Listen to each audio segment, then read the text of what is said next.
All right, let's talk about what might just be the single most complex and important machine ever built by human beings. It's an incredible story of science, of sheer persistence, and really of the technology that powers our entire modern world. To get started, let's just do a little thought experiment. So, imagine your job is to build an artificial sun, right here on Earth, a ball of plasma that replicates the conditions you'd find inside a star. That's just step one. Now, you have to take that sun and use its power to vaporize a tiny, tiny droplet of molten tin. And when I say tiny, I mean it's the size of a single white blood cell, and it's flying past you at more than 250 kilometers an hour. But here's the kicker. You can't just do it once. You have to hit that target 50,000 times every single second. And the truly mind-bending part? You can't miss. Not a single shot. This sounds like complete science fiction, I know, but it's real, and it is happening right now. So, what on earth is this machine? Well, to even begin to get your head around its scale, you've got to look at some of the absolutely staggering numbers behind it. First up, the price tag. Just one of these things costs a cool $400 million. It's so massive, it takes 25 trucks and 7 Boeing 747s just to ship a single one to a customer. And that plasma it creates? Yeah, that hits 220,000 degrees Kelvin. That is 40 times hotter than the surface of our own sun. We are literally creating miniature stars inside this thing. Now, to handle the light from that plasma, you need some very special mirrors. And these might be the smoothest objects humans have ever created. I mean, check this out. If you scaled one of these mirrors up to the size of the entire planet Earth, the biggest bump on its surface would be thinner than a playing card. So you have to ask the obvious question, right? Why? Why would we go to these absolutely insane lengths of engineering? Well, the answer lies in a crisis that almost brought the entire digital revolution to a grinding halt. You see, our story really begins at the end of an era. For 50 years, one simple observation had been driving all of tech forward, until one day, it just couldn't anymore.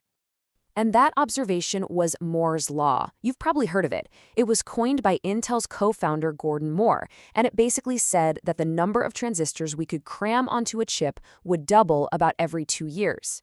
And more transistors means more power. For decades, this relentless pace gave us faster, cheaper, better computers year after year. Just look at this timeline. It was an incredible run. From 1965 all the way into the 2010s, the law just kept going. But then, right around 2015, you can see it. Progress hits a brick wall, a screeching halt. We had run up against a fundamental limit of physics. The way we make computer chips is a process called photolithography, and you can think of it kind of like photography. You use light to print a pattern onto a silicon wafer. Now, if you want to print smaller and smaller things, you need to use light with a shorter and shorter wavelength. By 2015, we were using what's called 193 nanometer deep UV light, and we just couldn't go any shorter, not with the technology we had. This wall we hit, it demanded a radical solution. And decades earlier, a Japanese scientist named Hiro Kinoshita had actually proposed a really wild idea. Using a much, much shorter wavelength of light called extreme ultraviolet, or EUV. At the time, though, the challenges were so huge that the whole idea was, well, it was basically laughed at. And here's why everyone thought it was nuts. EUV light is so high energy that it gets absorbed by pretty much everything, including the air itself, so the entire machine has to operate in a perfect vacuum. It's also absorbed by glass, which means you can't use traditional lenses to focus it. So you need a series of impossibly perfect mirrors, all to guide light from an artificial sun that, well, they hadn't even figured out how to build yet. When Kinoshita first presented his findings back in 1986, the scientific community was not convinced. He said they treated his work like a big fish story. It was just too out there, too far-fetched to be real. Now, the secret to making the mirrors work was just a stroke of genius. Instead of one single reflective surface, they built them with over 70 alternating layers of silicon and molybdenum.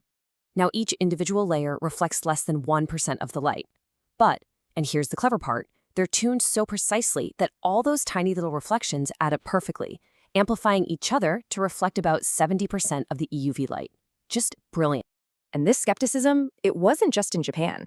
A few years later, when a US scientist named Andrew Howerluck proposed a similar idea at a conference, he remembers being literally laughed off the stage. The consensus was totally clear. EUV was a dead end, an impossible dream. But, a small group of believers just wouldn't give up. For years, they struggled to generate enough EUV power to actually be useful. The final piece of the puzzle, the one breakthrough that changed everything, was surprisingly simple, at least in concept. Okay, so this shows you the core problem and the brilliant solution. At first, they were just zapping a dense droplet of tin, but the plasma it created was so thick that it basically reabsorbed most of its own light before it could escape. The breakthrough was to use a tiny pre-pulse laser to hit the droplet first and flatten it into a pancake shape.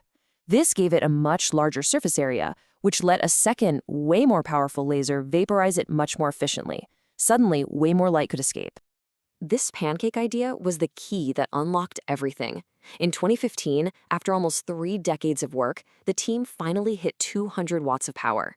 That was the magic number. That was the moment everyone realized that this impossible technology was finally ready for the real world.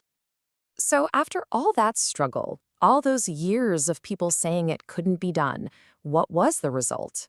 Well, this machine isn't just some scientific curiosity. It is the hidden engine behind the technology that you and I use every single day.